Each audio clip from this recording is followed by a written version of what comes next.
for me, what was like really powerful was just how important it can be to have a father figure in your life. You know, I didn't have any growing up, none at all. And to have these two men, John and French, who are these incredible actors, really support me through this movie was so tender and so sweet. My dad stopped talking to me. Hello? Hey, Dad, it's me. Gotcha. Leave a message. Hi. Mailbox is full. If I'm not the same, is that okay? So I went searching for him. Dad? And I accidentally found another Bob Trevino. Bob Trevino likes your comment. I think what drew me to this narrative in Bob Trevino Likes It was, I had experienced the kindness of a stranger, and I knew that I had to share that with people, that I had to tell people that our small acts of kindness matter. They had helped me heal, and that person never knew what was going on the other side of the screen, never knew what I was going through, and just chose to be kind over and over and over to a stranger. And I think we forget sometimes that we have that power. We're being told we don't, but we do, and the power of our kindness is a ripple effect. It's a butterfly effect, and if we all treated each other like that, what a better world it would be. So I knew I had to make it. It wasn't so much that I knew it could become a feature, but I had to make it a feature because I had to say this story. So before I met Tracie, I actually read the script, so it felt like, I read it, I felt emotional, I laughed, I did all, I was really moved by the script, and I had no context. I had never met her, I never worked with her, I wasn't familiar with her work. It's her first feature. And so when I first met her, what we really did was talk about our own families and like our lack of having a father figures and what that does to someone, and our journey into healing that, and how to become these like self-fulfilled women who, who have gone through their trauma, moved through it, and have come out the other side, hopefully. And with Lily, it was, we were portraying this like inner child of ours that hadn't been fixed yet, hadn't had the opportunity to even start healing, to start understanding what's going on.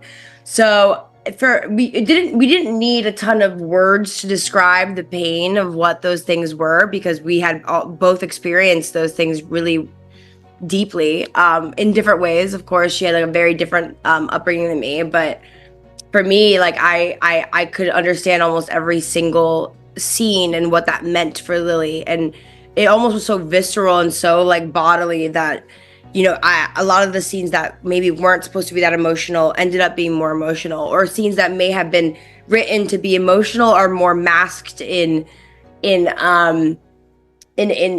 like protection, and more maybe throw it away because Lily's so used to all these things. So it was really cool. We got to really kind of, as we were doing it, as we were rehearsing, and as we were talking about each scene, we really got to calibrate everything, and it just felt like we were on the same page for emotionality the whole time, which was really cool. I think that what really, for me, what was like really powerful was just how important it can be to have a father figure in your life. I didn't have any growing up, none at all. And to have these two men, John and French, who are these incredible actors, really support me through this movie was so tender and so sweet. And I'm like, I don't even know what this feeling is like, to have these like fatherly men like be proud of me. And I can't remember every time a man like that has ever done something very fatherly to me, whether it be the guy that I got my house from who said, "I'm proud of you, kid," or if it's John being like, that was him continuously being so supportive, and French too. It's just been, I never really thought about how much I missed that. I didn't have that growing up. And now I get to kind of, as a 28-year-old woman, get these things and feel really like, oh, like, that was cool. Like, I feel like I just had like a fatherly, like, pat on the back, like, good job, kid, I just think that there's like, moms have, whether they be perfect or not, societally have less of a choice of whether they're be in their kid's life or not. It feels like men kind of have this option of like whether they can or not. I think it takes a lot of responsibility, and it takes a lot of courage to to accept that you're not going to be perfect all the time, and that, you know, and to put your feelings second to someone else. I think sometimes women have that more inherently, or we're just told that we have to do that, so we just automatically take that role on when we have kids. But I feel like with men, there's just been, it feels like there's a choice, there's an option. And I don't know what the hell to do about that. I'm like, fathers need to all come together and come up with a solution, because I don't know. You know, as I've seen audiences respond to this film, one of the most positive things for me, and something that I was really intending, that I'm so happy that it's happening, is that people are healing, and they're realizing, you know, sometimes you have to learn to let go of the people that continually hurt you to make room for the people that want to love you. And some people have not been accepted by their families. You know, some people that are relating have had perfect families, and that's wonderful, but you're not just limited to that either. You have your biological family, you have your chosen family, and could we just keep thinking of the whole world as potential chosen family? And then again, what a better world it would be. So I think I want audiences to know, you know, that if someone sees you, if someone makes you feel good in your soul, not just because they agree with you about everything you think and say, but because they value you, hang out with them more. and even if they don't look or sound like you thought they would or whatever, and if someone makes you feel small and insignificant or unseen or alone, hang out with them less, you know? And you don't have to, I'm not saying you have to cut everybody off and do whatever, but like, you know, a lot of us, we were going to the hardware store for milk a lot in our lives. Like keep going back to this place, and where we can't actually get what we need when there are all these other places and all these other people that want to give us that, you know, and we're all a little broken, just like in the movie, and nobody is perfect, but that doesn't mean that you can't have a positive impact. You know, you don't have to be perfect to positively impact other people.